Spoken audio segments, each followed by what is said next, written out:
안녕하세요. 8월 6일 이사야서 57장 14절로 21절 내가 고치리라 입니다.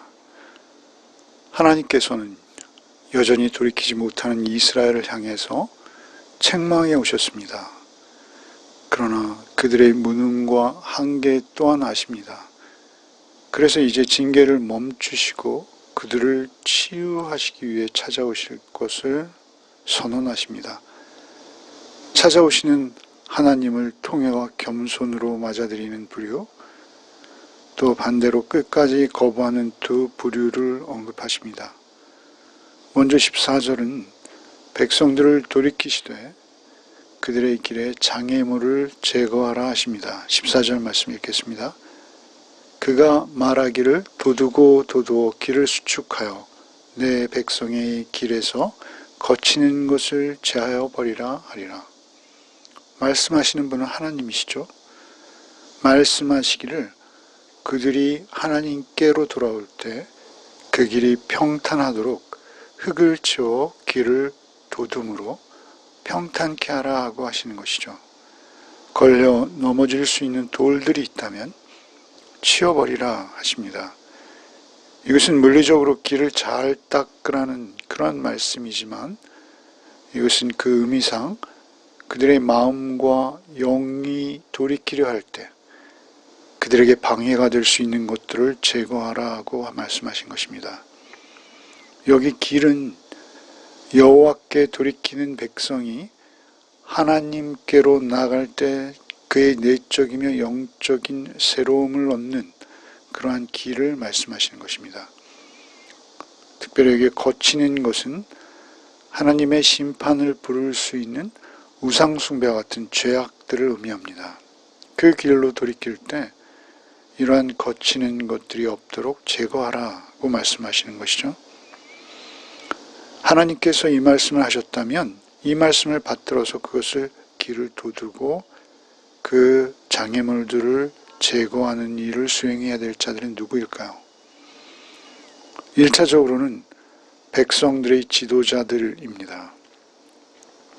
하지만 그들의 나약함과 그들의 오류를 우리는 잘 알고 있습니다. 영원히 그 길이 되어주실 수 있는 분은 오직 한 분이십니다. 내가 곧 길이라고 말씀하시며 우리에게 십자가로 그 길을 열어주시는 메시아의 구원과 해방을 암시하는 예언으로 우리는 이 14절을 이해할 수 있습니다. 이어지는 15절에서는 통회하며 겸손한 자에 대해 하나님께서 동행하실 것을 선언하십니다. 15절을 읽겠습니다. 지극히 존귀하며 영원히 거하시며 거룩하다 이름하시는 이가 이와 같이 말씀하시되 내가 높고 거룩한 곳에 있으며 또한 통회하고 마음이 겸손한 자와 함께 있나니 이는 겸손한 자의 영을 소생시키며 통회하는 자의 마음을 소생시키려 함이라. 여기 존귀하다라는 히브리어는 지극히 높다라는 의미로서 공간적인 의미를 말하는 것입니다. 공간적으로 인간과 다른 차원에 계시다라는 것입니다. 영원하다 하는 것은 이제 시간적으로 인간과 다르다라고 말씀하시는 것이죠. 공간과 또 시간적으로 다르시고요. 그리고 거룩하시다라고 하시는 것은 역시 인간과는 전혀 다른 완전한 거룩, 전혀 모든 오염과 죄와 완벽히 구별되시는 결점이 전무하신 그 인격을 말씀하시는 것입니다. 그러니까 여호와의 높으심, 영원하심, 거룩하심을 기억시키십니다. 그런데 놀랍게도 이런 하나님 여호와께서 인간과 함께 하시고자 찾아오시며 만나주시고 그와 함께 지속하여 함께 거하실 것을 말씀하십니다. 누구에게 이런 은혜가 있습니까? 그는 자신의 한계를 인정하고 하나님 앞에서 통회하며 겸손히 낮아진 자입니다. 높고 영원하시며 거룩하신 분의 현존을 경험하는 은혜를 입는 자, 그 복을 받는 자는 누구입니까? 그것은 영적으로 교만한 자가 아니라 오히려 자신을 낮추어 자신의 죄를 통회하고 자복하는 자입니다. 우리가 누가복음 18장에서 만날 수 있는 세리와 같은 자들을 말하는 것이죠. 자신의 죄성과 무가치성을 철저히 깨닫고 하나님만 전적으로 의지하겠다라고 말하는 것입니다. 여기 통회라는 히브리어 다카는 깨어지고 부서지고 잘게 쪼개어진 것을 말합니다. 그렇게 자신은 잘게 쪼개지고 부서져 버리고 이제는 오직 하나님의 임재 앞에 전적으로 의지하는 자, 자신의 탐욕과 죄악을 깊이 깨닫고 그 심령이 부서지고 낮아진 자, 그들의 마음을 하나님께서는 다시 소생시키려고 그들 안에 찾아오셔서 함께 거하시겠다라고 말씀하시는 것입니다. 우리가 늘 통회하고 자복할 때 그 낮아진 마음에는 즉시 하나님께서 임하십니다. 이러한 마음은 신약시대를 사는 우리에게 십자가 앞에서 낮아진 마음일 것이죠. 그리고 이어지는 16절로 18절에서는 조건 없는 은혜로 선민의 징계를 중지하시고 이제 그들을 고쳐주시겠다라고 선언하십니다. 16절로 18절을 읽겠습니다. 내가 영원히 다투지 아니하며 내가 끊임없이 노하지 아니할 것은 내가 지은 그의 영과 혼이 내 앞에서 피곤할까 함이라.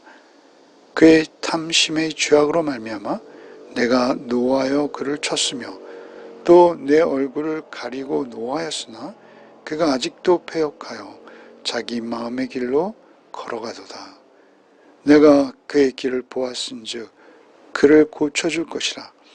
그를 인도하며 그와 그를 슬퍼하는 자에게 위로를 다시 얻게 하리라. 하나님께서는 그들의 영혼이 완전히 망가지지 않게 하시겠다 하십니다. 하나님의 징계의 목적은 그들의 멸망이 결코 아니십니다. 영혼이 다투거나 끝없이 노하시지만은 않겠다 하시는 것입니다. 결국 그들을 구원하시고자 일방적인 은혜로 찾아오시고 고쳐주시겠다 하십니다. 16절에 피곤할까 함이라고 하십니다. 여기 피곤은 약해지고 쇠해져서 결국 견딜 수 없는 지경을 말하는 것입니다. 17절에 그럼에도 결국 아직도 그들의 탐심은 여전합니다. 그러나 이제 그 탐심으로 노하기를 하나님 쪽에서 그치시겠다 하십니다. 여러분, 탐심은 우리 모든 죄악의 시작입니다. 결국 탐심으로 자기의 이익을 위해서 폭력을 사용하기도 하고 사람을 미워하고 심지어 살인에 이르기까지 하는 것이죠. 탐심은 작아 보이지만 결국 필연적으로 하나님의 임재와 단절될 것을 의미하는 것입니다. 그들의 죄악으로 인해서 하나님의 얼굴이 가려졌다라고 표현하십니다. 하나님은 영이시죠. 얼굴이라는 표현을 쓰시는 것은 하나님의 현존, 현실을 의미합니다. 그들에게 하나님의 얼굴을 가리심으로 심판하신 것입니다. 그럼에도 그들은 더욱 멀리 자신의 마음길을 따라가고 있습니다. 여기 특별히 마음길이라는 표현이 있죠. 자연인의 마음길을 따라가는 것은 탐욕으로 가는 것입니다. 18절에 그들의 길을 지켜보시던 여호와께서 결국 그들을 치유하시기로 홀로 작정하십니다. 그들이 잘못된 길을 여전히 가고 있는데 그들을 치유하시기로 작정하시는 것이죠. 이것이 사랑입니다. 이것을 사랑 이외에는 설명할 수 없습니다. 조건 없는 사랑으로 그렇게 정처 없이 가버렸을 그들, 가버리고 말을 그들을 차마 끝내 버려두지 못하시고 택한 자를 구원하시고자 그들을 찾아와 고쳐주시는 것입니다. 하나님께서 고쳐주시는 것은 첫째로 그를 위해서, 또한 놀라운 것은 그를 슬퍼하는 자들을 위해서 고쳐주시기로 하십니다. 누군가 그를 보며 슬퍼하는 자가 있습니다. 잘못된 길로 가고 있는 자를 슬퍼하는 것이죠. 이런 슬픔, 이 단어는 성경에서 극한 슬픔을 나타냅니다. 인간의 죄성을 직시하고 애통하는 것, 그 사람이 하나님 앞에 바로 서려는 의지를 가진 경건한 사람이라는 점입니다. 나 아닌 타인의 죄성을 직시하고 그것을 지적하기보다 그를 위해 애통하며 기도하는 자, 이러한 자 하나님께서 위로하시겠다 하십니다. 마태복음 5장 4절, 애통하는 자는 복이 있나니 그들이 위로를 받을 것이며, 그렇게 우리는 우리 주변에 그렇게 다른 길로 가는 자들을 위해 애통하는 마음이 우리에게 있을 때 하나님은 그 마음을 보고 위로하신다라고 하십니다. 이어지는 19절로 21절, 선민의 회복과 또한 동시에 의인과 악인을 엄정하게 구별하시는 하나님의 의지를 읽을 수 있습니다. 19절로 20절 말씀, 21절까지 읽겠습니다. 입술의 열매를 창조하는 자 여호와가 말하노라. 먼데 있는 자에게든지 가까운 데 있는 자에게든지 평강이 있을지어다, 평강이 있을지어다. 내가 그를 고치리라 하셨느니라. 그러나 악인은 평온함을 얻지 못하고 그 물이 진흙과 더러운 것을 늘 솟구쳐내는 요동하는 바다와 같으니라. 내 하나님의 말씀에 악인에게는 평강이 없다 하셨느니라. 첫째, 회복된 하나님의 백성들에게 보이는 열매가 있죠. 그것은 감사와 찬양의 노래일 것입니다. 입술로 감사와 찬양을 드리는 그 열매는 하나님께서 창조하신 것이라고 본문은 말씀하시는 것입니다. 그들에게는 그런 감사와 찬양을 드릴 수 있는 가능성도 희망도 전혀 없었습니다.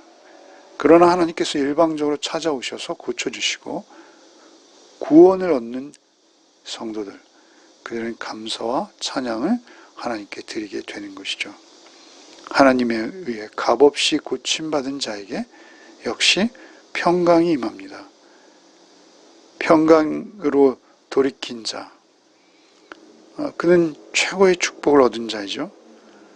여기 평강은 어떤 조그만 사건과 사고도 없는, 그래서 외적으로 아주 평온한 상태를 말하는 것이 아닙니다. 하나님의 얼굴을 배울 수 없고 오직 어둠 속에서 하나님을 배반하고 불안해하던 자가 하나님의 고침을 받고 하나님 임재 가운데 거하는, 그러한 고침을 받았을 때 그 마음과 영혼의 평정 상태를 평강이라고 말하는 것입니다. 그에게 평강이 있을지어다, 평강이 있을지어다. 2번 반복하십니다. 평강을 주시되 큰 평화를 주신다라는 사실을 강조하시는 것입니다. 또한 반드시 주실 것이다 라는 것도 강조하시는 것입니다. 이 평강은 예수 그리스도를 통한 영적 평안을 의미하는 것으로 확장해서 이해할 수도 있습니다. 여기 먼 데 있는 자들에게든지 가까운 데 있는 자들에게든지 평강을 주시겠다고 하신 것도 우리가 주목할 필요가 있습니다. 하나님의 고치시는 은혜, 구원의 은혜는 그 미치는 범위가 광범위하다라는 사실을 우리에게 깨우쳐 주시는 것이죠. 요한은 먼 데 있는 모든 자에게 구원을 베풀 정도로 광대하신 분이시며 가까운 데 있는 모든 자에게도 구원을 베풀 정도로 세밀하기까지 하시다라는 것입니다. 하나님의 구원의 손길이 미치지 않는 곳은 아무것도, 아무 장소도 없다는 것입니다. 유대인과 이방인도 구별하지 않으시는 것이죠. 신분이나 출신이나 거리조차도 방해할 수 없다는 것입니다. 겸손한 심령으로 통회하는 태도를 보이는 모든 자에게 하나님께서 찾아오신다, 은혜 베푸신다는 것입니다. 그러나 악인은 평온함을 얻지 못합니다. 그 마음이 늘 진흙과 더러운 것을 솟구쳐내는 요동하는 바다와 같은 상태로 있을 것이다 라고 말씀하십니다. 악인은 자신도 평온함을 얻지 못할 뿐 아니라 그 악한 영향으로 공동체도 평강을 빼앗아가 버리는, 그리고 심지어 타락에 이르게 하는 영향을 미칠 수도 있는 존재입니다. 앞서 평탄한 길을 예비하라 하시지 않습니까? 거치는 것을 치우라 하셨습니다. 여호와께서 피난처를 찾는 자, 통회하며 마음이 겸손한 자에게 늘 하나님께서 찾아오셔서 고치고 또 고치십니다. 결과 평강을 받고 또 받습니다. 그러나 반대로 우상을 마음에 품고 여전히 탐욕의 지배를 받는 자, 그 마음에는 진흙과 같이 더러운 것이 그 마음속에서 계속 솟구쳐서 요동하는 바다와 같은 마음의 상태로 쉼없이 계속 힘겨운 삶을 살 것이다 라고 말씀하시는 것입니다. 악인에게는 절대 평강이 없을 것이라고 선언하십니다. 기도하겠습니다.